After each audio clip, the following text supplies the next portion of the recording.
아저씨 일단 뛰어요. 여기 있다가는 뼈도 못 출겠네. 여성은 노신사의 팔을 자신의 어깨에 둘러맸어요. 그리고는 도로 옆에 있는 가파른 숲길로 몸을 던졌죠. 진흙탕에 신발이 푹푹 빠지고 가시덩굴이 살을 긁어댔지만 멈추지 않았어요.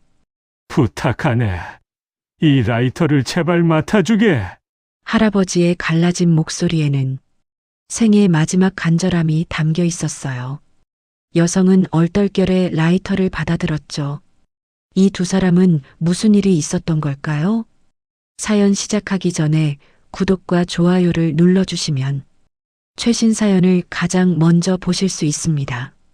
고마운 마음을 담아 오늘의 사연 시작합니다. 하늘에 구멍이라도 뚫린 것처럼 장대비가 쏟아져 내리는 밤이었어요. 강원도 외곽의 국도변은 가로등 하나 제대로 켜져 있지 않아 한치 앞을 분간하기 힘들었죠. 세차게 때리는 빗소리가 고막을 찢을 듯이 울려 퍼지고 있었어요. 낡은 셔틀버스 정류장 처마 밑에는 32살의 다니가 흠뻑 젖은 머리카락을 털어내며 서 있었죠. 방금 전까지 대리운전을 하며 술에 취해 난동을 부리는 진상 손님을 태워주고 길바닥에 버려진 참이었거든요. 다니는 입술을 깨물며 바닥에 침을 퇴뱉었어요. 재수가 없으려니 별. 다니는 축축하게 젖은 작업복 주머니를 뒤적거려 구겨진 담배 한 개비를 꺼내 물었죠. 하지만 비바람이 어찌나 거센지 라이터 불은 켜지기도 전에 꺼져버리고 말았어요. 다니는 신경질적으로 라이터를 주머니에 처박았죠. 그때였어요. 저 멀리 굽이진 비탈길 위로 위태롭게 흔들리는 검은 그림자 하나가 나타난 것은요. 그림자는 금방이라도 빗물에 휩쓸려 갈 듯 비틀거리며 흙탕물 속을 걸어오고 있었죠. 다니는 눈을 가늘게 뜨고 그쪽을 응시했어요. 자동차 헤드라이트 불빛도 없는 캄캄한 도로 위를 사람이 걷고 있다는 게 믿기지 않았거든요. 가까이 다가온 그 형체는 진흙 범벅이 된 노신사였어요. 한눈에 봐도 고급스러운 수트를 입고 있었지만 지금은 흙투성이가 되어 볼품없이 젖어 있었죠. 그는 대한민국 재계의 거목이라 불리는 태성그룹의 윤기석 회장이었어요. 하지만 지금 그의 눈은 초점을 잃은 채 텅 비어 있었죠. 입술은 파랗게 질려 덜덜 떨리고 있었고요. 다니는 혀를 차며 노인에게 다가갔어요. 아저씨, 여기서 객사하고 싶어서 환장했어요? 정신 좀 차려봐요. 다니가 억센 손길로 노인의 어깨를 잡아챘죠.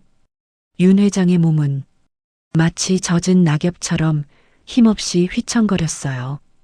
그의 차가운 피부가 다니의 손바닥에 닿는 순간 윤 회장의 눈동자가 미세하게 흔들렸죠. 그는 흐릿한 시야 너머로 다니의 얼굴을 멍하니 올려다보았어요.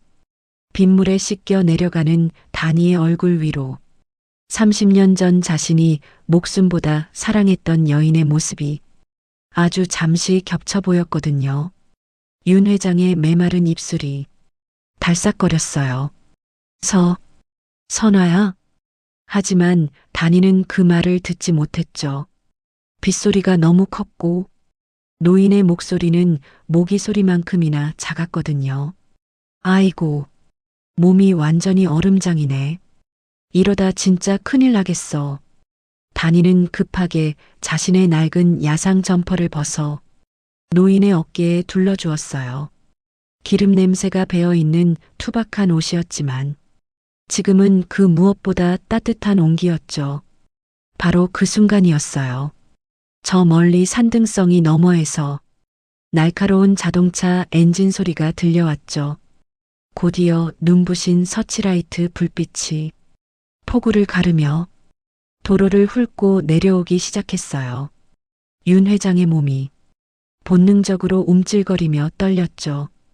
그는 무언가에 쫓기는 짐승처럼 공포에 질린 눈으로 뒤를 돌아보았어요. 그러고는 다급하게 자신의 양복 안주머니를 뒤적거리기 시작했죠. 손이 너무 떨려서 주머니 안감을 찾지 못하고 허둥거렸어요. 아저씨? 왜 그래요? 누가 쫓아와요? 단이가 의아한 표정으로 묻자 윤 회장은 젖먹던 힘을 다해 품속에 있던 물건을 꺼내 들었죠. 그것은 차갑고 묵직한 금속이었어요. 윤 회장은 단이의 거친 손바닥을 펼치고 그 물건을 꽉 쥐어주었죠. 단이의 손에 닿은 것은 사람의 체온이 남아있는 낡은 은색 지포 라이터였어요. 부탁하네. 이 불씨를 제발 꺼뜨리지 말아줘. 윤 회장의 갈라진 목소리에는 생의 마지막 간절함이 담겨 있었어요. 단이는 얼떨결에 라이터를 받아들었죠. 기름 냄새가 진하게 배어 있는 그 라이터는 어쩐지 낯설지가 않았어요. 손에 착 감기는 그립감이 마치 원래 제 것이었던 것처럼 익숙했죠. 이게 뭐예요? 갑자기 라이터는 왜 줘요? 단이가 묻기도 전에 검은 세단 2대가 무서운 속도로 빗길을 달려오고 있었어요. 헤드라이트 불빛이 두 사람의 그림자를 길게 늘어뜨렸죠. 단이는 본능적으로 위험을 감지했어요. 평범한 사람들이 아니라는 것을 직감적으로 알 수 있었죠. 아저씨, 일단 뛰어요. 여기 있다가는 뼈도 못 추리겠네. 단이는 윤 회장의 팔을 자신의 어깨에 둘러맸어요. 그리고는 도로 옆에 있는 가파른 숲길로 몸을 던졌죠. 진흙탕에 신발이 푹푹 빠지고 가시덩굴이 살을 긁어댔지만 단이는 멈추지 않았어요. 그녀의 등 뒤로 건장한 사내들의 고함 소리가 빗소리에 섞여 들려왔죠. 저기 있다. 잡아. 놓치면 다 죽을 줄 알아. 단이는 숨이 턱끝까지 차올랐지만 이를 악물고 달렸어요. 고아원에서 자라 맨몸으로 세상을 살아온 그녀에게 달리기 하나는 자신 있는 특기였거든요. 한참을 달려 도착한 곳은 단이가 일하는 자동차 정비소였어요. 인적 드문 공터 구석에 자리 잡은 허름한 컨테이너 박스였죠. 단이는 윤 회장을 부축해 쪽방 안으로 들어갔어요. 기름 냄새와 눅눅한 곰팡이 냄새가 코를 찌르는 세상에서 가장 낮은 곳에 위치한 방이었죠. 단이는 윤 회장을 삐걱거리는 낡은 침대 위에 눕혔어요. 아저씨 때문에 나까지 이게 무슨 꼴이야. 단이는 거친 숨을 몰아쉬며 바닥에 주저앉았죠. 윤 회장은 멍하니 천장을 바라보고 있었어요. 그의 눈빛은 다시 흐릿해져 있었고 입에서는 의미를 알 수 없는 웅얼거림만 흘러나왔죠. 단이는 자리에서 일어나 가스레인지에 냄비를 올렸어요. 회장님이고 뭐고 배고프면 다 똑같은 사람이지. 먹고 기운이나 차려요. 단이가 라면 봉지를 뜯어 끓는 물에 집어넣었어요. 하얀 김이 피어오르며 좁은 방 안을 가득 채웠죠. 윤 회장은 멍하니 앉아 단이의 뒷모습을 바라보았어요. 검게 그을린 손으로 라면을 끓이는 그 뒷모습이 어쩐지 너무나 애틋하고 서글퍼 보였거든요. 그는 떨리는 손을 들어 단이의 등을 향해 뻗어보았어요. 하지만 그의 손은 허공을 맴돌다 힘없이 떨어지고 말았죠. 그때였어요. 쾅! 정비소의 육중한 철문이 거칠게 열리며 굉음이 울려 퍼졌어요. 단이는 깜짝 놀라 국자를 떨어뜨렸죠. 밖에서 들려오는 구두 소리가 점점 가까워지고 있었어요. 또각, 또각. 그 소리는 마치 저승사자가 다가오는 발소리처럼 소름 끼치게 규칙적이었죠. 방문이 벌컥 열리고 비릿한 고급 향수 냄새가 훅 끼쳐 들어왔어요. 윤재훈 부회장이 경호원들을 이끌고 방 안을 가득 메웠죠. 그의 말끔한 수트와 기름때 묻은 다니의 방은 도저히 어울리지 않는 이질적인 풍경이었어요.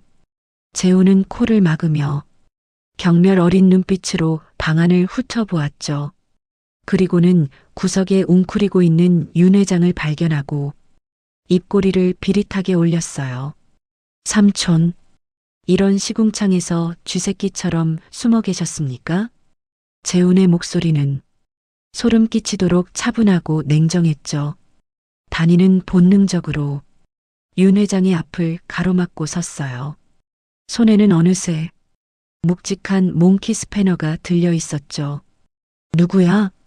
남의 가게 문짝을 박살내고 들어온 놈들이. 단이의 눈빛이 매섭게 빛났어요. 하지만 재훈은 단이를 벌레 보듯 쳐다볼 뿐이었죠. 그는 품 안에서 두툼한 돈뭉치를 꺼내 들었어요. 이런 쓰레기 같은 곳에서 노인네를 등쳐먹으니 살만하더냐? 재훈이 돈뭉치를 단이의 얼굴을 향해 집어던졌어요. 팔아라. 10,000원짜리 지폐들이 나비처럼 허공에 흩날리며 단이의 뺨을 때리고 바닥으로 떨어졌죠. 단이의 주먹이 부들부들 떨리기 시작했어요. 그것은 공포가 아니라 참을 수 없는 모욕감에서 오는 분노였죠. 재훈은 눈짓으로 경호원들에게 신호를 보냈어요. 건장한 사내들이 달려들어 윤 회장의 양팔을 거칠게 잡아 끌었죠. 으윽, 이거 놓거라. 이놈들.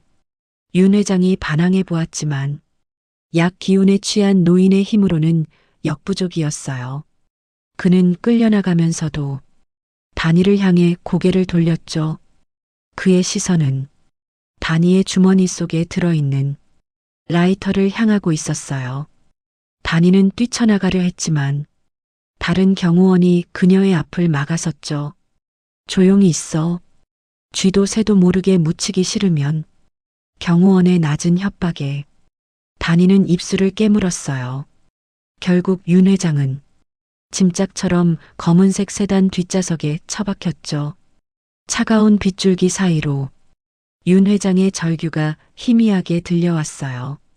엔진 소리와 함께 차들은 어둠 속으로 사라져버렸죠. 정비소에는 다시 무거운 정막만이 내려앉았어요. 바닥에 흩어진 돈다발과 끓어넘친 라면 냄비만이 덩그러니 남겨졌죠. 단이는 멍하니 서 있다가 주머니 속에 손을 넣었어요. 차갑고 딱딱한 금속의 감촉이 손끝에 닿았죠. 윤 회장이 목숨처럼 건네준 그 낡은 지포 라이터였어요. 단이는 떨리는 손으로 라이터를 꺼내 들었죠. 형광등 불빛 아래서 라이터의 밑바닥이 반짝였어요. 거기에는 아주 작은 글씨로 알 수 없는 이니셜과 날짜가 새겨져 있었죠. 단이는 홀린 듯 라이터의 뚜껑을 열었어요. 그 순간 정비소 밖에서 요란한 사이렌 소리가 들려오기 시작했죠. 삐뽀, 삐뽀. 경찰차의 붉은 경광등 불빛이 정비소의 깨진 창문을 통해 단이의 얼굴을 붉게 물들였어요. 단이는 본능적으로 손에 쥔 라이터를 주머니 깊숙이 찔러 넣었죠. 숨을 쉴 때마다 심장이 갈비뼈를 뚫고 나올 것처럼 거칠게 요동치고 있었어요.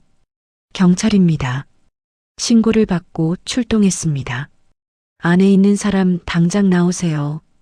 확성기를 통해 울려 퍼지는 목소리가 빗소리를 뚫고 날카롭게 파고들었죠.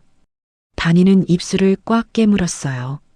재훈이 놈이 자신을 납치범으로 몰아넣고 그 증거로 돈다발까지 뿌려놓았다는 사실을 그제야 깨달았거든요. 바닥에 흩어진 10,000원짜리 지폐들이 마치 단이의 목을 조르는 올가미처럼 보였어요. 쾅, 쾅, 쾅. 정비소의 셔터가 거친 발길질에 울부짖기 시작했죠. 강다니 씨, 당신이 노인분을 납치하고 금품을 요구했다는 신고가 들어왔습니다. 순순히 나오지 않으면 강제 진입합니다. 단이는 헛웃음을 터뜨렸어요. 납치라니, 금품 요구라니, 평생을 기름밥 먹으며 손가락질 받지 않으려 발버둥 쳤던 삶이 순식간에 시궁창으로 처박히는 기분이었죠. 그래, 니들이 원하는 대로 순순히 잡혀줄 순 없지. 단이는 재빨리 몸을 돌려 정비소 뒷문 쪽으로 달렸어요. 평소 환기용으로 쓰던 작은 쪽창이 눈에 들어왔죠. 단이는 작업용 발판을 밟고 올라가 좁은 창틀 사이로 몸을 구겨 넣었어요. 그녀의 몸이 빠져나가자마자 정비소의 셔터가 굉음과 함께 뜯겨나갔죠. 우르르 쏟아져 들어온 경찰들이 단이가 있던 자리를 덮쳤어요. 하지만 그곳엔 싸늘하게 식어가는 라면 냄비와 바닥에 나뒹구는 돈다발뿐이었죠. 단이는 빗물로 미끄러운 파이프를 타고 어두운 골목으로 내려왔어요. 차가운 빗줄기가 단이의 온몸을 사정없이 때렸죠. 신발은 진흙탕에 빠져 엉망이 되었고 손바닥은 거친 벽돌에 긁혀 피가 배어나오고 있었어요. 하지만 아픔을 느낄 새도 없었죠. 뒤에서 들려오는 호루라기 소리와 다급한 발소리가 그녀의 등을 떠밀고 있었거든요. 단이는 미로처럼 얽힌 공장지대의 골목길을 짐승처럼 달렸어요. 이 동네에서 10년을 넘게 살았던 그녀에게 이 음습한 골목들은 손바닥 들여다보듯 훤한 길이었죠. 한참을 달리고 또 달려서 폐수 처리장 근처의 으슥한 다리 밑에 도착했을 때야. 단이는 거친 숨을 몰아쉬며 멈춰 섰어요. 미친 세상. 진짜 더럽게 춥네.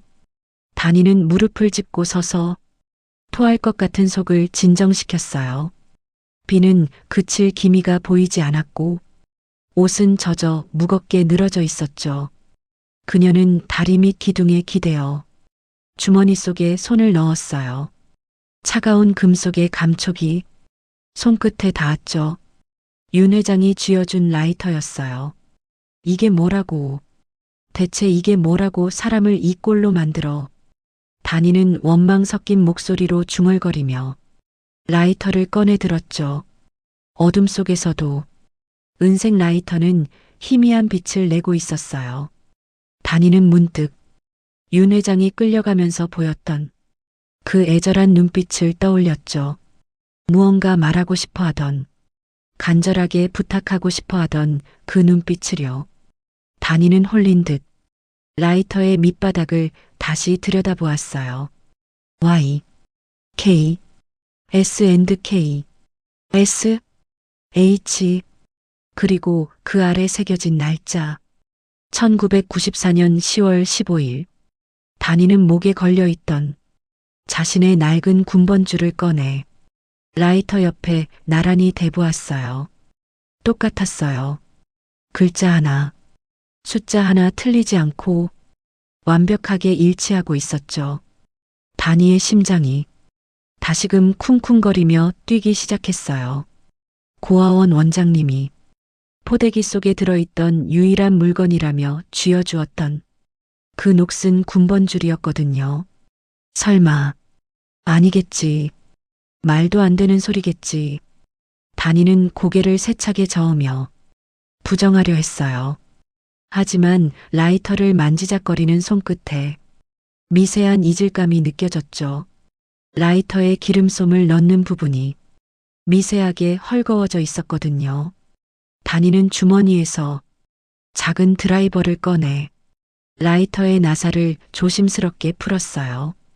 딸깍. 작은 부속품이 분리되면서 그 속에 숨겨져 있던 무언가가 떨어졌죠. 손톱만 한 크기. 검은색 마이크로 SD카드였어요. 단이의 눈동자가 흔들렸죠. 그녀는 주변을 두리번거리다 근처에 버려진 폐가전 수거함 쪽으로 다가갔어요. 비닐에 덮여 있는 고장난 노트북들이 쌓여 있는 곳이었죠. 다니는 정비소에서 일하며 배운 기술로 노트북 하나를 골라 배터리를 연결했어요. 다행히 전원이 들어왔죠. 화면이 파르르 떨리며 켜지자 다니는 떨리는 손으로 SD카드를 슬롯에 밀어 넣었어요. 지직, 지직, 화면에 노이즈가 발생하더니 이내 낯익은 얼굴이 나타났어요. 정장을 단정하게 차려입은 윤기석 회장이었죠. 하지만 화면 속의 그는 아까 보았던 노쇠한 모습이 아니었어요. 눈빛은 형형하게 살아있었고 목소리에는 힘이 실려 있었죠. 이 영상을 보고 있는 자가 누구든 나는 이미 제정신이 아닐 것이다. 노트북 스피커를 통해 흘러나오는 목소리가 다리 밑에 공간을 가득 채웠어요. 다니는 숨을 죽이고 화면 속의 남자를 응시했죠. 내 조카 윤재우는 태성그룹을 삼키기 위해 내 정신을 갉아먹는 약물을 쓰고 있다. 놈은 나를 치매 노인으로 몰아 강제로 은퇴시키려 할 것이다. 윤 회장은 잠시 말을 멈추고 깊은 한숨을 내쉬었어요. 그의 눈가에 물기가 맺히기 시작했죠. 그리고 내가 평생을 속죄하며 찾아 헤맨 내 딸 강다나. 다니의 어깨가 움찔하며 굳어버렸어요. 자신의 이름이었으니까요. 한 번도 들어본 적 없는 따뜻하고 애타는 목소리로 불린 자신의 이름이었으니까요. 30해 전 내 어리석은 야망 때문에 너와 내 어미를 버렸다. 내 어미의 이름은 김선아. 윤 회장의 목소리가 미세하게 떨리고 있었어요. 내가 태어나던 날 나는 병원비가 없어 쩔쩔매는 아내를 외면하고 다른 재벌가의 딸과 정략 결혼을 택했다. 그것이 내 평생의 죄이자 씻을 수 없는 업보다. 다니의 눈에서 참았던 눈물이 주르륵 흘러내렸어요. 자신은 버려진 쓰레기가 아니었어요. 술주정뱅이 부모가 싸질러 놓고 도망간 귀찮은 짐짝이 아니었던 거예요. 다나, 너의 왼쪽 어깨 뒤에는 마치 불에 데인 듯한 붉은 점이 있을 것이다. 다니는 무의식적으로 자신의 왼쪽 어깨를 감싸쥐었어요. 목욕탕에 갈 때마다 사람들의 시선이 싫어 수건으로 가려야 했던 그 흉측한 붉은 점이었죠. 자신을 저주받은 아이라 생각하게 만들었던 그 낙인이 사실은 핏줄의 증거였던 거예요. 이 라이터는 나와 내 어미가 나누어 가졌던 사랑의 증표이자 약속이다. 이걸 가진 자가 내 진짜 핏줄이고 태성의 주인이다. 화면 속의 윤 회장이 카메라를 똑바로 응시했어요. 마치 시공간을 넘어 지금 이 순간의 단위와 눈을 맞추려는 듯 했죠. 내 모든 주식을 내 딸 강다니에게 승계한다는 유언장을 스위스 은행 비밀 금고에 숨겨두었다. 비밀번호는 내 어미와 내가 처음 만났던 날이다. 영상은 거기서 끝이 났어요. 화면이 검게 변하고 다시 빗소리만이 주변을 감쌌죠. 다니는 노트북을 끌어안고 다리 밑 차가운 바닥에 주저앉았어요. 가슴 깊은 곳에서부터 뜨거운 덩어리가 치밀어 올랐죠. 으흐흑. 다니는 입을 틀어막고 짐승처럼 오열했어요. 평생을 사무치게 그리워했던 부모였어요. 왜 나를 버렸냐고. 왜 나만 이렇게 비참하게 살게 했냐고. 밤마다 하늘을 향해 삿대질하며 원망했던 그 부모가 대한민국 최고의 부자라는 사실 때문이 아니었어요. 그가 자신을 잊지 않았다는 것.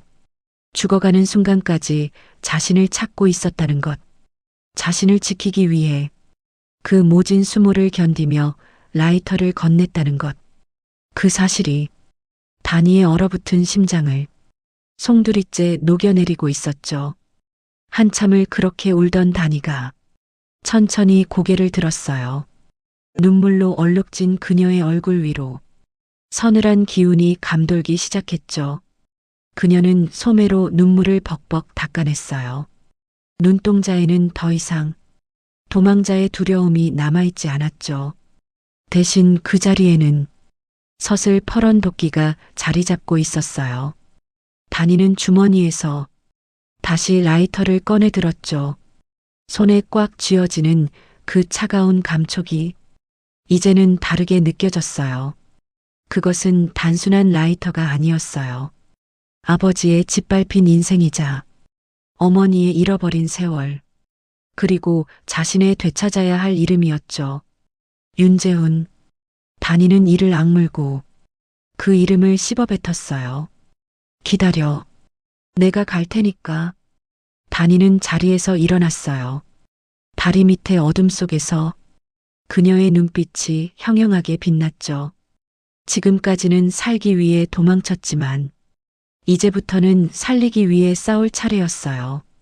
자신의 아버지를 그 차가운 감옥에서 꺼내기 위해, 그리고 자신의 인생을 송두리째 앗아간 놈들에게 피눈물을 흘리게 하기 위해서였죠.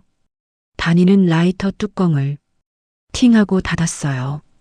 경쾌한 금소금이 어두운 밤 공기를 갈랐죠. 그것은 거대한 전쟁의 서막을 알리는 신호탄과도 같았어요. 다니는 젖은 옷을 털어내고 빗속으로 걸어나갔죠. 그녀의 발걸음은 아까와는 비교도 안 될 만큼 묵직하고 단단해져 있었어요.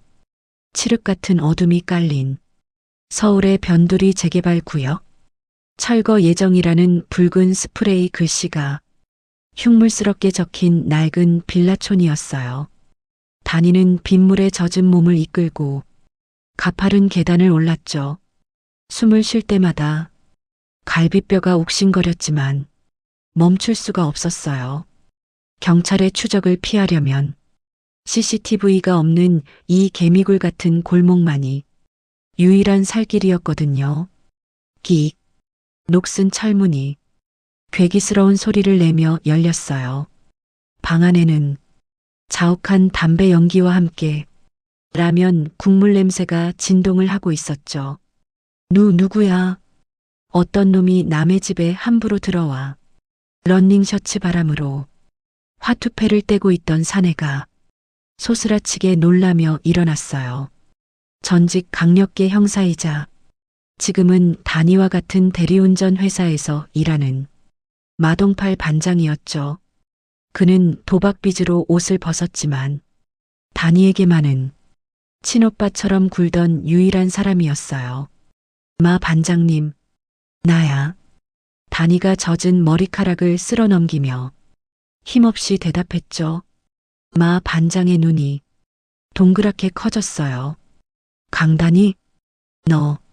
너 몰골이 이게 뭐야? 뉴스에 나오는 거 진짜냐? 내가 회장을 납치했다는 게 말이 돼? 마 반장이 달려와 다니의 어깨를 잡고 흔들었어요. 다니는 대답 대신 주머니에서 젖은 담배를 꺼내 물었죠. 불 좀 줘봐. 마 반장은 떨리는 손으로 자신의 라이터를 켜주었어요. 다니는 깊게 연기를 빨아들이고는 품속에서 윤 회장의 지포 라이터를 꺼내 테이블 위에 툭 던졌죠. 이게 그 증거야. 납치가 아니라 구조였다는 증거. 다니는 마 반장에게 노트북 영상을 보여주었어요. 윤 회장의 떨리는 고백과 자신의 출생의 비밀이 담긴 그 영상을요. 영상을 보는 내내 마 반장의 입은 다물어질 줄 몰랐죠. 그는 담배를 필터까지 태우고는 믿을 수 없다는 듯 다니의 얼굴을 뜯어보았어요. 아, 강다니. 그러니까 내가 그 태성그룹 윤기석 회장의 잃어버린 딸이라고? 마 반장의 목소리가 가늘게 떨리고 있었어요. 나도 안 믿겨. 평생 고아인 줄 알았는데, 기름밥 먹으며 살았는데, 갑자기 재벌 딸이라니. 다니는 씁쓸하게 웃으며 자신의 어깨 뒤에 있는 붉은 점을 만졌죠. 근데 이 점이 증거라잖아. 그리고 이 라이터, 내 군번줄이랑 똑같잖아. 마 반장은 단이의 눈빛이 예전과는 완전히 달라져 있다는 걸 느꼈어요. 하루 벌어 하루 살던 그 무기력한 눈빛이 아니었죠. 마치 먹잇감을 노리는 굶주린 맹수의 눈빛이었어요. 그래서 이제 어떻게 할 생각이야? 지금 밖에는 경찰들이 쫙 깔렸어. 윤재훈 그놈이 언론 플레이를 기가 막히게 해놨다고. 마 반장이 리모컨을 눌러 TV를 켰어요. 뉴스 속보가 흘러나오고 있었죠. 속보. 태성그룹 윤재훈 부회장. 숙부님의 치매를 악용한 파렴치한 납치범에게 강력 대응할 것. 화면 속 재훈은 세상에서 가장 슬픈 표정을 지으며 인터뷰를 하고 있었어요. 저희 삼촌은 현재 심신미약 상태입니다. 그 틈을 타 접근한 정과자 대리기사가 삼촌을 홀려 어디론가 빼돌렸습니다. 반드시 법의 심판을 받게 하겠습니다. 가증스러운 연기였죠. 단이는 TV 화면을 노려보며 이를 갈았어요. 법의 심판? 웃기지 마. 진짜 심판은 내가 해. 단이는 자리에서 벌떡 일어났어요. 반장님, 나 좀 도와줘. 이 라이터 속에 있는 영상. 주주총회 날 터뜨려야 해. 주주총회? 거길 어떻게 들어가려고? 입구에서부터 잡힐 텐데. 마 반장이 손사래를 쳤지만 단이의 표정은 단호했죠. 그러니까 반장님 도움이 필요해. 거기 들어갈 수 있는 방법. 반장님 정보통이면 알 수 있잖아. 마 반장은 한숨을 푹 내쉬며 머리를 극적였어요. 형사 시절의 본능이 꿈틀거리고 있었거든요. 이건 단순한 사건이 아니었어요. 대한민국을 뒤흔들 거대한 폭풍의 눈이었죠. 아이고, 내 팔자야.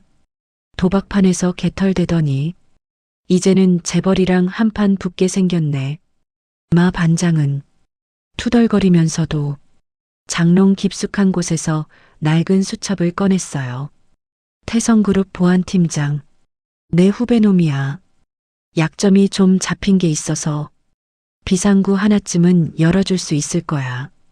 단이의 입가에 옅은 미소가 번졌어요. 고마워. 오빠, 나중에 내가 태성그룹 접수하면 한 자리 챙겨줄게. 됐어. 목숨이나 부지해. 상대는 대한민국 0.1%야. 한편 강남의 한 VIP 병동 창문 하나 없는 특실 침대에 윤 회장이 힘없이 누워 있었어요. 그의 팔에는 투명한 링거줄이 연결되어 있었고 정체를 알 수 없는 약물이 한 방울씩 떨어지고 있었죠. 회장님, 식사하셔야죠. 간호사가 죽그릇을 들고 다가왔지만 윤 회장은 고개를 돌려버렸어요. 그의 눈은 천장의 형광등 불빛만을 멍하니 응시하고 있었죠. 약물 때문에 정신이 혼미했지만 단이의 마지막 모습만은 선명하게 각인되어 있었거든요. 자신을 업고 빗속을 달리던 그 거친 숨소리, 따뜻했던 등, 단아, 윤 회장의 메마른 입술 사이로 희미한 속삭임이 새어나왔어요.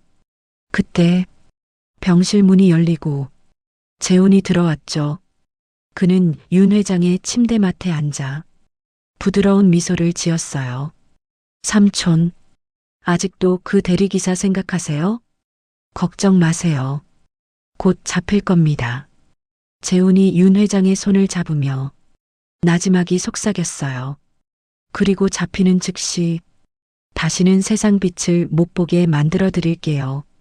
삼촌이 사랑했던 그 여자처럼요. 윤 회장의 눈동자가 분노로 일렁였어요. 하지만 몸이 말을 듣지 않았죠. 너, 이놈. 그러니까 얌전히 계세요. 주주총회 끝나고 회장직 물려주시면 편안한 요양원으로 모실 테니까요.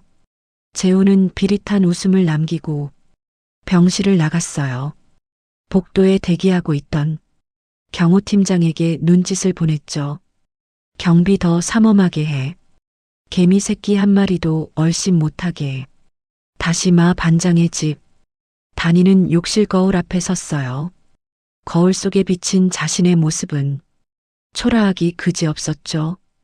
헝클어진 머리카락, 기름때가 낀 손톱, 피곤에 찌든 눈동자. 다니는 가위를 집어들었어요.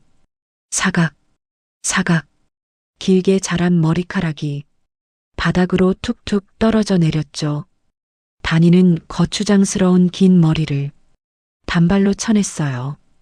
그리고는 세면대에 물을 받아 얼굴에 묻은 기름때와 흙먼지를 박박 씻어냈죠. 피부가 벌겋게 달아오를 때까지 문지르고 또 문질렀어요. 고개를 들어 다시 거울을 보았을 때 그곳에는 더 이상 대리기사 강단이는 없었죠.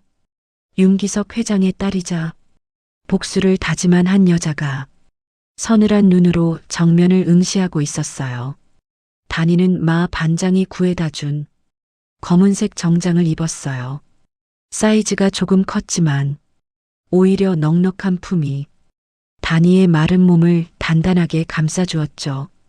준비됐어? 마 반장이 현관문 앞에 서서 물었어요. 다니는 마지막으로 품속의 라이터를 확인했죠. 차가운 금속의 감촉이 심장을 찌르듯이 파고들었어요. 응, 가자. 가서 다 태워버리자. 다니는 워커 끈을 단단히 조여매고 문 밖으로 나갔어요. 어둠이 걷히고 새벽의 푸르스름한 빛이 도시를 감싸고 있었죠. 저 멀리 태성그룹 본사의 거대한 빌딩이 괴물처럼 우뚝 솟아 있었어요. 다니는 그곳을 향해 한 걸음 한 걸음 발을 내디뎠죠. 그녀의 그림자가 길게 늘어져 빌딩의 그림자와 맞닿았어요. 마치 다윗이 골리앗을 향해 돌팔매를 들고 걸어가는 것처럼. 하지만 다니의 손에는 돌멩이 대신 세상을 뒤집을 불씨가 들려 있었죠. 가장 차가운 바닥에서 피어난 그 뜨거운 불꽃이 이제 곧 거짓된 성을 향해 무섭게 타오를 준비를 마친 거예요. 여명이 밝아오는 서울의 하늘은 잔뜩 찌푸린 잿빛이었어요. 금방이라도 다시 비가 쏟아질 것처럼 습하고 무거운 공기가 도시를 짓누르고 있었죠. 다니는 마 반장의 낡은 승합차 조수석에 앉아 태성그룹 본사 빌딩을 올려다보았어요. 구름을 뚫고 솟아오른 거대한 유리성.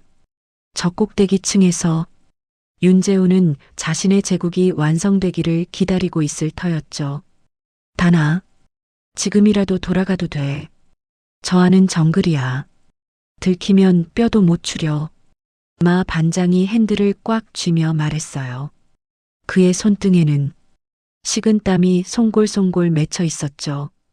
다니는 품속의 라이터를 한번 쓰다듬고는 고개를 저었어요. 아니, 호랑이 굴에 들어가야 호랑이를 잡지. 나 저 성 꼭대기에 깃발 꽂으러 가는 거야. 다니의 목소리는 차분했지만 눈빛은 그 어느 때보다 뜨겁게 타오르고 있었죠. 그녀는 어제 마 반장이 구해준 검은 정장 재킷 위에 자신이 평소 입던 낡은 야상 점퍼를 걸쳤어요. 그리고 깨끗한 구두 대신 진흙이 묻은 낡은 전투화를 끈을 조여맸죠. 왜 그래? 기껏 사준 구두 놔두고. 마 반장이 의아한 듯 물었어요. 이게 나야. 남의 옷 빌려 입고 우아하게 들어가는 건 내 스타일 아니잖아. 가장 나다운 모습으로 가서 똑똑히 보여줄 거야. 다니는 씩 웃으며 차 문을 열었어요. 오빠, 부탁한 건 준비됐지? 지하 3층 기계실 환풍구. 거기가 유일한 개구멍이야. 보안팀장 박 씨가 그쪽 CCTV만 딱 10분 꺼주기로 했어. 마 반장은 손목시계를 확인하며 비장한 표정을 지었죠. 지금부터 10분이다. 그 안에 못 들어가면 우린 다 끝장이야. 단이는 고개를 끄덕이고 빗물 고인 아스팔트 위를 달리기 시작했어요. 호텔 뒤편의 쓰레기 하치장 쪽이었죠. 악취가 진동하는 그곳에 사람 한 명이 겨우 들어갈 만한 좁은 환풍구가 입을 벌리고 있었어요. 단이는 주저없이 그 어둠 속으로 몸을 던졌죠. 한편 호텔 최상층 회장 집무실, 윤재우는 전신 거울 앞에 서서 넥타이를 매만지고 있었어요.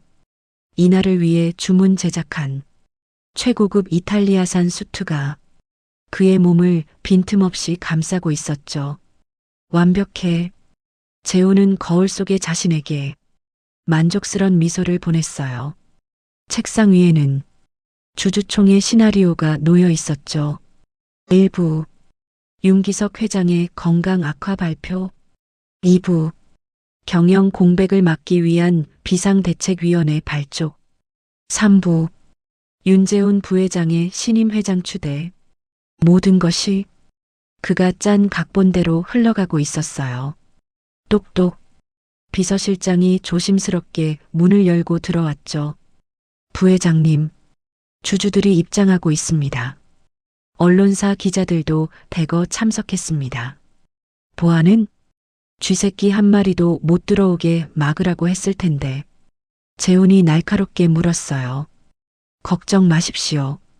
개미 한 마리도 얼씬 못합니다. 초대장이 없는 사람은 입구 컷입니다. 좋아. 그리고 그 노인네는 지하 VIP 대기실에 모셔뒀습니다. 약 기운 때문에 오늘 하루는 시체처럼 주무실 겁니다. 재우는 흡족한 듯 고개를 끄덕였어요. 가자. 내 왕관을 받으러. 재훈이 집무실을 나서는 그 시각, 단이는 지하 기계실의 좁은 통로를 포복으로 기어가고 있었어요. 바닥에는 기름때와 먼지가 진흙처럼 엉겨붙어 있었죠. 단이의 야상 점퍼는 금세 시커멓게 더러워졌고 얼굴에도 검은 얼룩이 묻어났어요. 크, 진짜 쥐새끼 꼴이네. 단이는 쓴웃음을 지으며 팔꿈치로 바닥을 찍어 몸을 끌어당겼죠. 숨이 턱턱 막혀왔지만 멈출 수 없었어요. 통로 끝에서 희미한 빛이 새어 들어오고 있었거든요. 그곳은 대연회장 무대 뒤편에 있는 음향 조정실로 연결되는 배관 통로였죠. 단이는 마지막 힘을 짜내 철제 덮개를 발로 차올렸어요. 쾅! 둔탁한 소리와 함께 덮개가 열리고 단이는 먼지를 뒤집어 쓴 채 바닥으로 굴러떨어졌죠. 누구야? 조정실에 있던 엔지니어들이 소스라치게 놀라며 소리쳤어요. 단이는 재빨리 일어나 먼지를 털어내며 그들을 노려보았죠. 그녀의 몰골은 흉했지만 눈빛만은 살기를 띠고 있었어요. 단이는 품속에서 몽키 스패너를 꺼내 손에 쥐었죠.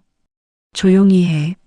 소리 지르면 이 기계들 다 박살 내버릴 거니까. 엔지니어들은 겁에 질려 입을 다물었어요. 단이는 그들을 구석으로 몰아넣고 재빨리 메인 서버 컴퓨터 앞으로 다가갔죠. 화려한 대연회장의 내부가 CCTV 모니터를 통해 한눈에 들어왔어요. 수많은 사람이 꽉 들어찬 홀, 번쩍이는 샹들리에, 그리고 단상 중앙에 마련된 화려한 연단. 그곳은 곧 거짓말쟁이의 대관식이 열릴 무대였죠. 단이는 주머니에서 윤 회장의 라이터와 특수 제작된 연결 젠더를 꺼냈어요. 손이 미세하게 떨려왔지만 심호흡을 한번 크게 하고는 컴퓨터 포트에 젠더를 꽂았죠. 띠링. 외부 장치가 연결되었습니다. 모니터에 알림창이 뜨는 순간 조정실 밖에서 다급한 무전 소리가 들려왔어요. 지하 3층 보안 뚫렸다. 침입자 발생. 전 병력 음향실로 집결하라. 박 팀장의 배신이었을까요? 아니면 CCTV에 걸린 걸까요? 복도 끝에서부터 우당탕거리는 군합발 소리가 지진처럼 밀려오기 시작했어요. 다니는 입술을 깨물었죠. 아직 파일을 전송하려면 시간이 더 필요했어요. 젠장, 조금만 더 버티자. 다니는 엔터키를 누르고 조정실 문을 향해 달려갔어요. 문고리에 몽키 스패너를 끼워 단단히 걸어 잠갔죠. 쾅! 쾅! 쾅! 문 밖에서 거센 충격이 가해졌어요. 문 열어. 안 열면 부수고 들어간다. 경호원들의 고함이 문을 뒤흔들었죠. 다니는 문에 등을 기댄 채 버티고 섰어요. 등 뒤로 전해지는 진동이 온몸의 뼈를 울렸지만 그녀는 물러서지 않았죠. 모니터의 전송 게이지가 야속할 만큼 천천히 올라가고 있었거든요. 전송 중 65%, 70%, 빨리, 제발 좀 빨리 가라고. 다니는 식은땀을 흘리며 모니터를 뚫어져라 쳐다보았어요. 그때 대연회장 안에서는 사회자의 목소리가 울려 퍼졌죠. 지금부터 태성그룹 임시 주주총회를 시작하겠습니다. 먼저 윤재훈 부회장님의 개회사가 있겠습니다. 우레와 같은 박수 소리가 스피커를 통해 들려왔어요. 재훈이 위풍당당하게 단상 위로 걸어 올라가는 모습이 화면에 잡혔죠. 그의 얼굴에는 세상을 다 가진 자의 오만함이 가득 차 있었어요. 다니는 주먹을 꽉 쥐었죠. 전송 중 90%, 95%.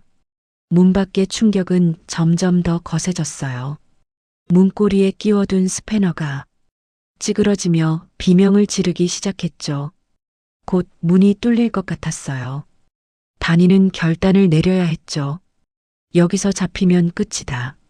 하지만 영상을 트는 것만으로는 부족하다. 내가 직접 나가서 저놈의 가면을 벗겨야 한다. 띠링. 전송 완료. 대기 모드 설정됨. 드디어 완료 메시지가 떴어요. 다니는 라이터를 뽑아 주머니에 넣었죠. 그리고 잠가두었던 문고리를 스스로 풀었어요. 벌컥. 문이 열림과 동시에 건장한 경호원들이 쏟아져 들어왔죠. 잡아. 그들이 다니를 덮치려는 찰나 다니가 잽싸게 몸을 숙여 그들의 다리 사이로 빠져나갔어요. 마치 미꾸라지처럼 유연하고 재빠른 동작이었죠. 다니는 복도를 질주해 무대로 연결된 커다란 커튼 뒤로 몸을 숨겼어요. 바로 저 너머 커튼 한 장만 걷어내면 수백 명의 시선이 꽂히는 무대였죠. 존경하는 주주 여러분, 그리고 임직원 여러분, 재훈의 느끼한 목소리가 마이크를 타고 쩌렁쩌렁하게 울렸어요. 오늘 저는 비통한 심정으로 이 자리에 섰습니다. 저의 영원한 스승이자 아버지 같았던 윤기석 회장님께서. 재훈은 잠시 말을 멈추고 거짓 눈물을 훔치는 신용을 했어요. 객석에서는 안타까운 탄식이 흘러나왔죠. 커튼 뒤에서 그 꼴을 지켜보던 다니는 기가 차서 헛웃음이 나왔어요. 연기 한번 기가 막히네. 배우를 하지 그랬냐. 다니는 심호흡을 깊게 들이마셨어요. 진흙 범벅이 된 야상 점퍼, 헝클어진 머리카락, 투박한 전투와 그녀의 모습은 화려한 호텔 연회장과는 가장 어울리지 않는 불청객이었죠. 하지만 다니는 알고 있었어요. 지금 이 순간 가장 빛나는 사람은 저 스포트라이트를 받는 재훈이 아니라 어둠 속에 서 있는 자신이라는 것을요. 다니는 주머니 속의 라이터를 다시 한번 꽉 움켜쥐었어요. 손바닥에 전해지는 차가운 금속이 뜨겁게 달아오르는 것만 같았죠. 이제 쇼를 끝낼 시간이었어요. 다니는 거친 손으로 눈앞을 가로막은 벨벳 커튼을 확 젖혀버렸죠. 쏟아지는 조명빛이 다니의 눈을 찔러왔지만 그녀는 눈 하나 깜짝하지 않았어요. 그녀의 발걸음이 단단한 대리석 바닥을 올리며 재혼을 향해 나아가기 시작했죠.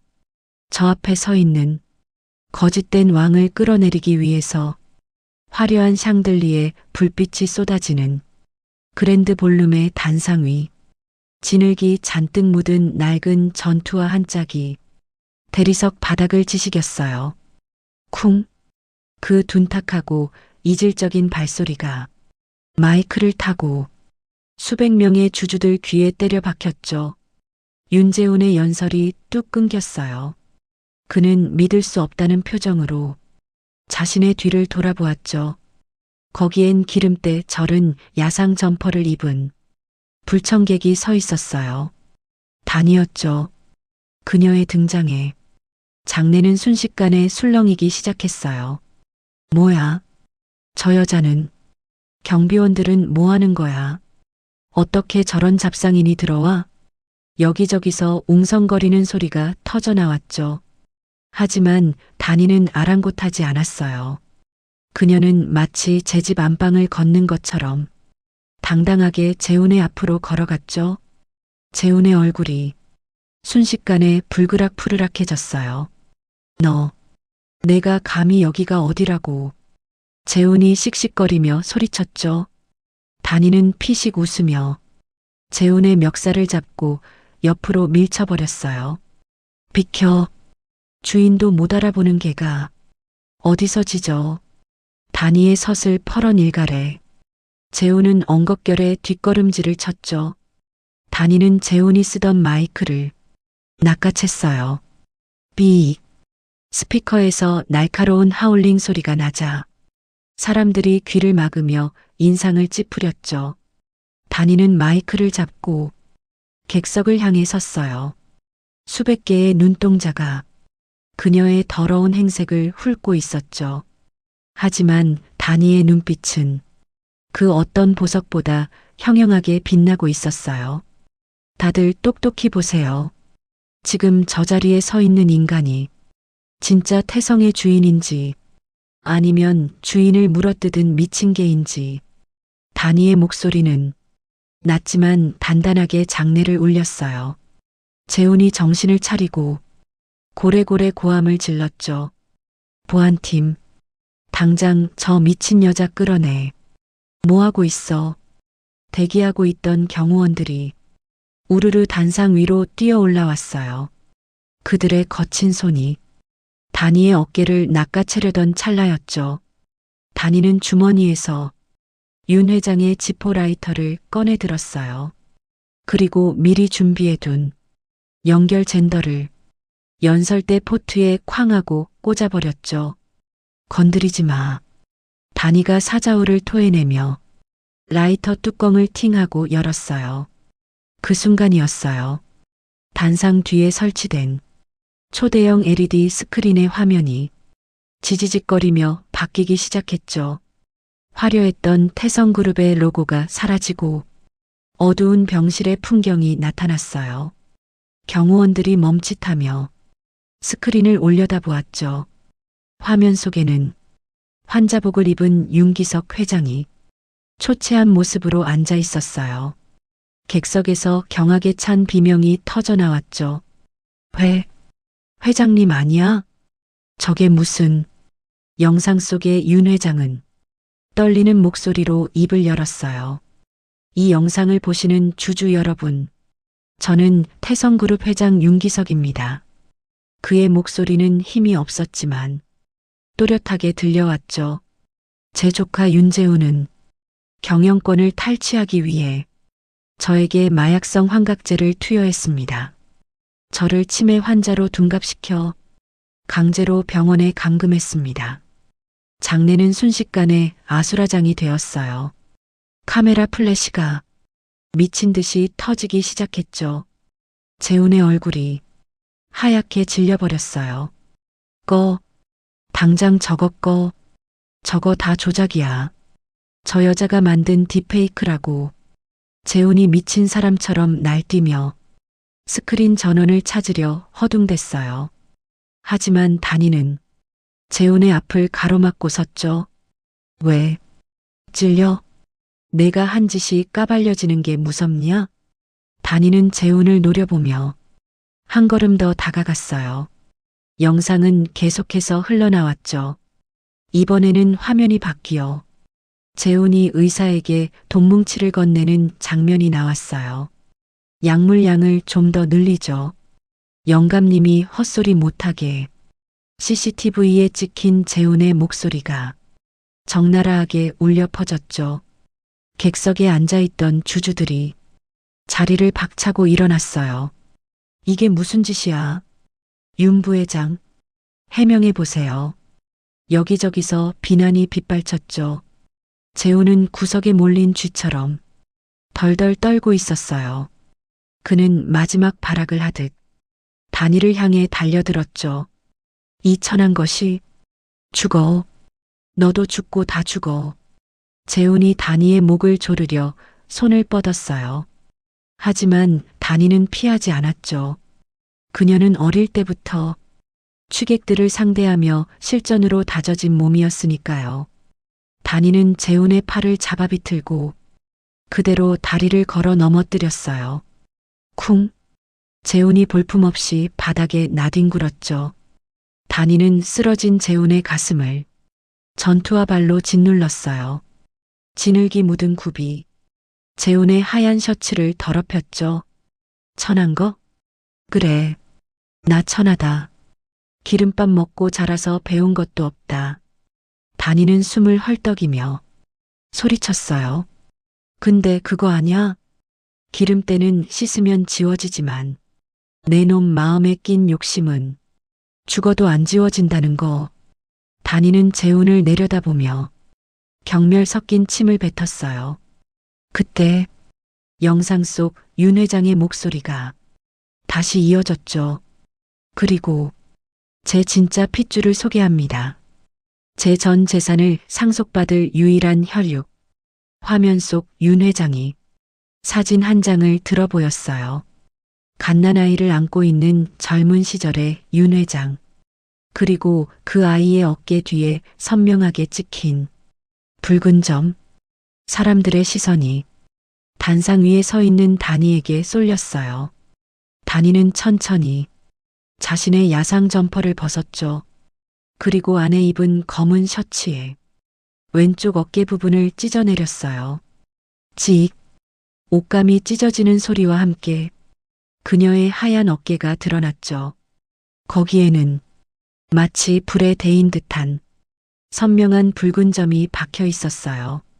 사진 속 아이의 것과 똑같은 위치, 똑같은 모양이었죠. 장내는 찬물을 끼얹은 듯 정적에 휩싸였어요.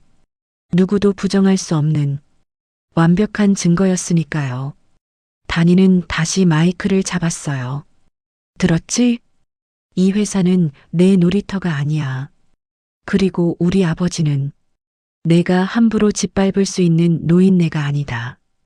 단이의 목소리가 떨리고 있었어요. 그것은 두려움이 아니었어요. 평생을 가슴속에 묻어두었던 한과 서름이 터져나오는 소리였죠. 경찰 불러. 이 쓰레기 당장 치워버리게. 단이의 외침에 멍하니 서 있던 주주 중 한 명이 다급하게 전화를 걸기 시작했어요. 바닥에 깔린 재훈은 혼이 나간 표정으로 중얼거렸죠. 말도 안 돼. 이건 꿈이야. 내가 왕인데. 단이는 그런 재훈을 비웃으며 라이터를 다시 쥐었어요. 그때였어요. 닫혀있던 연회장의 정문이 활짝 열렸죠. 쏟아지는 햇살을 등지고 휠체어 한 대가 들어오고 있었어요. 뒤에서 휠체어를 밀고 있는 건 땀범벅이 된 마동팔 반장이었죠. 그리고 휠체어에 앉아있는 사람은 비록 환자복 차림에 링거줄을 달고 있었지만 눈빛만은 살아있는 윤기석 회장이었어요. 삼촌. 재훈이 사색이 되어 중얼거렸죠. 윤 회장은 떨리는 손을 들어 단상 위에 서 있는 단이를 가리켰어요. 그의 눈가에 뜨거운 눈물이 고여 있었죠. 단이도 단상 위에서 윤 회장을 내려다보았어요. 폭우 속에서 만났던 그날처럼 서로가 서로를 알아보는 운명의 순간이었죠. 단이는 천천히 단상을 내려와 윤 회장에게 다가갔어요. 수백 명의 사람이 지켜보는 가운데 기름때 묻은 딸과 병든 아버지가 마주했죠. 윤 회장이 힘겹게 입을 열었어요. 왔구나, 내 딸. 그 한마디에 단이의 강해 보이던 눈매가 사르르 무너져 내렸어요. 그녀는 윤 회장의 무릎 앞에 털썩 주저앉았죠. 응, 나왔어. 늦어서 미안해. 아빠. 단이는 윤 회장의 거친 손을 잡고 자신의 볼에 비볐어요. 그녀의 눈에서 흐른 눈물이 윤 회장의 손등을 적셨죠. 윤 회장은 떨리는 손으로 단이의 짧은 머리카락을 쓰다듬었어요. 고맙다. 살아줘서 고맙다. 단아. 두 사람을 감싸고 도는 공기는 더없이 따뜻하고 애틋했죠. 하지만 그 뒤편에서 재우는 경찰들에게 양팔이 붙들려 끌려나가고 있었어요. 이거나 놓으란 말이야. 내가 누군지 알아? 재훈의 비명소리가 점점 멀어져 갔죠. 단이는 고개를 돌려 끌려가는 재훈의 뒷모습을 바라보았어요. 그녀의 손에 들린 은색 지포 라이터가 창가로 들어오는 햇살을 받아 눈부시게 반짝였죠. 마치 어둠을 태워버리고 남은 마지막 승리의 불꽃처럼요. 소란스러웠던 주주총회장이 정리되고 윤재훈이 경찰들에게 질질 끌려나가는 모습이 마치 도살장으로 끌려가는 짐승 같았어요. 이건 모함이야. 전현이 다 꾸민 짓이라고. 내 변호사 불러. 당장 안 불러? 재훈은 악을 쓰며 발버둥 쳤지만 손목에 채워진 차가운 수갑은 풀리지 않았죠. 단이는 그 모습을 싸늘하게 내려다보았어요. 평생을 남의 것만 탐내며 살더니 결국 제 꾀에 제가 넘어간 꼴이었죠. 아, 윤재훈. 단이가 낮게 불렀어요. 재훈이 핏발선 눈으로 단이를 노려보았죠. 너, 내가 가만둘 것 같아? 내가 여기서 나가기만 하면 꿈깨. 단이는 재훈의 말을 싹둑 자르며 싸늘하게 비웃었어요. 너는 이제 왕이 아니야. 그냥 감방에서 썩을 죄수 번호일 뿐이지. 거기서 평생 네 죄나 씹어먹으며 살아. 재훈은 분에 못 이겨 거품을 물고 소리를 질러댔어요. 하지만 경찰들은 가차없이 그를 연행해 나갔죠.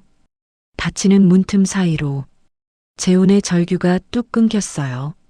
장내에는 무거운 침묵만이 흘렀죠. 단이는 깊은 한숨을 내쉬며 고개를 돌렸어요. 휠체어에 앉은 윤 회장이 떨리는 눈으로 단이를 바라보고 있었죠. 그의 눈가에는 회한과 안도가 뒤섞인 눈물이 맺혀 있었어요. 단이는 천천히 다가가 윤 회장의 앙상한 손을 잡았죠. 끝났어. 아빠, 이제 다 끝났어. 그 한마디에 윤 회장은 어린아이처럼 어깨를 들썩이며 흐느꼈어요. 미안하다. 정말 미안하다. 못난 아비가 널 너무 오래 혼자 뒀구나. 윤 회장의 눈물이 단이의 손등 위로 뚝뚝 떨어졌죠. 단이는 말없이 아버지를 껴안았어요. 기름 냄새나는 작업복과 소독약 냄새나는 환자복이 맞닿아 세상에서 가장 따뜻한 온기를 만들어냈죠. 시간은 흘러 계절이 바뀌었어요. 차가운 바람이 불던 겨울이 지나고 어느덧 따스한 봄 기운이 한강변을 감싸고 있었죠. 그동안 많은 일이 있었어요. 재훈은 무기징역을 선고받고 교도소에 수감되었죠. 그의 하수인들도 모두 법의 심판을 받았고요. 태성그룹은 전문 경영인 체제로 전환되었고 윤 회장은 명예회장직만 남긴 채 모든 경영 일선에서 물러났어요. 그리고 단위는 강 기사님, 여기 3번 테이블 차 좀 빼줘요. 예, 갑니다. 단위는 여전히 기름때 묻은 작업복을 입고 정비소 마당을 뛰어다니고 있었어요. 사람들은 재벌가 딸이 왜 이러고 사냐며 수군거렸지만 단위는 콧방귀도 뀌지 않았죠. 불편한 정장보다는 이 낡은 야상이 훨씬 편했으니까요. 어이, 강단이 오늘 손님 오신다며? 일찍 들어가 봐야 하는 거 아니야? 마 반장이 씩 웃으며 캔커피 하나를 던져주었죠. 단위는 땀을 닦으며 시계를 확인했어요. 아차, 벌써 시간이 이렇게 됐네. 오빠, 나 먼저 간다. 단위는 서둘러 옷을 갈아입고 자신의 낡은 스쿠터에 올랐어요. 한강공원의 고즈넉한 벤치, 노을이 붉게 물든 강물을 바라보며 윤 회장이 앉아 있었어요. 이제는 휠체어가 아니라 지팡이를 짚고 천천히 걸을 수 있을 만큼 건강이 많이 좋아진 상태였죠. 오셨어요? 영감님. 단위가 헬멧을 벗으며 장난스럽게 말을 걸었어요. 윤 회장은 인자한 미소로 단위를 반겼죠. 왔느냐? 오늘도 기름 냄새가 진동을 하는구나. 이게 내 향수라니까. 왜? 싫어요? 아니, 좋다. 아주 좋아. 사람 냄새가 나서 좋아. 윤 회장은 단위의 옆자리를 툭툭 쳤어요. 두 사람은 나란히 벤치에 앉아 붉게 타오르는 노을을 바라보았죠. 강물 위로 윤슬이 반짝이며 지나간 세월처럼 유유히 흘러가고 있었어요. 윤 회장이 품 안에서 담배 한 개비를 꺼내 입에 물었죠. 손이 아직 조금 떨려서 라이터를 켜기가 쉽지 않아 보였어요. 단위는 말없이 주머니에서 그 은색 지포 라이터를 꺼냈죠. 팅! 경쾌한 소리와 함께 푸른 불꽃이 솟아올랐어요.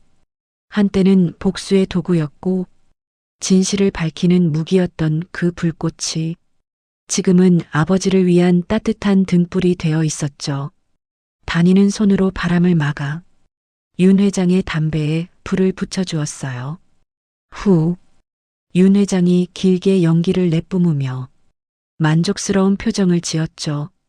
단아, 응, 아빠, 나는 말이니 내 인생에서 제일 잘한 일이 태성그룹을 세운 것도 아니고 돈을 많이 번 것도 아니다. 윤 회장이 단위의 손을 따뜻하게 감싸쥐었어요. 그 빗속에서 내 손을 잡은 거, 그게 내 인생 최고의 행운이었다. 단위는 코끝이 찡해져 오는 것을 느끼며 일부러 퉁명스럽게 대꾸했죠. 알면 됐어요. 앞으로 나한테 잘해요. 효도비 비싸게 받을 거니까. 허허. 그래. 내 남은 평생 다 갚으며 삶아. 두 사람은 마주보며 웃음을 터뜨렸어요. 강바람이 두 사람의 머리카락을 부드럽게 헝클어뜨리고 지나갔죠.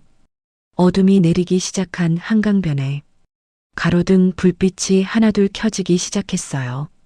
단위는 손에 든 라이터를 다시 한번 만지작거렸죠. 차가웠던 금속이 이제는 따뜻하게 느껴졌어요. 더 이상 이 불꽃으로 누군가를 태워버릴 필요도 증명해 보일 필요도 없었으니까요. 그저 곁에 있는 소중한 사람의 담배에 불을 붙여주는 것만으로도 이 낡은 라이터의 소임은 충분했죠. 가요. 아빠, 배고파요. 오늘 저녁은 아빠가 쏘는 거죠? 단위가 자리에서 일어나며 윤 회장을 부축했어요. 그래, 뭐가 먹고 싶으냐? 호텔 뷔페라도 갈까? 에이, 무슨 호텔이에요? 뜨끈한 순대국밥이나 한 그릇 하러 가요. 소주도 한잔하고. 허, 그거 좋지. 아주 좋아. 두 사람은 서로에게 의지한 채 천천히 걸음을 옮겼어요. 그들의 등 뒤로 긴 그림자가 하나로 합쳐져 다정하게 흔들리고 있었죠. 강물에 비친 도시의 불빛들이 마치 축복처럼 그들의 앞길을 비추고 있었어요. 가장 차가운 바닥에서 피어난 불꽃은 이제 거센 비바람에도 꺼지지 않는 은은하고 따뜻한 온기가 되어 두 사람의 남은 생을 지켜줄 거예요. 어둠이 짙어질수록 그 불꽃은 더욱 선명하게 빛나고 있었죠. 마치 다니의 눈동자처럼, 그리고 윤 회장의 미소처럼요. 차가운 바닥에서 시작해 가장 따뜻한 온기로 남은 다니와 윤 회장의 이야기 어떠셨나요? 두 사람의 앞날에 늘 행복한 불빛만 가득하기를 바라며 긴 이야기 함께 해주셔서 진심으로 감사합니다. 오늘의 이야기가 마음에 드셨다면 구독과 좋아요 부탁드립니다. 더 깊은 울림이 있는 이야기로 다시 찾아뵙겠습니다.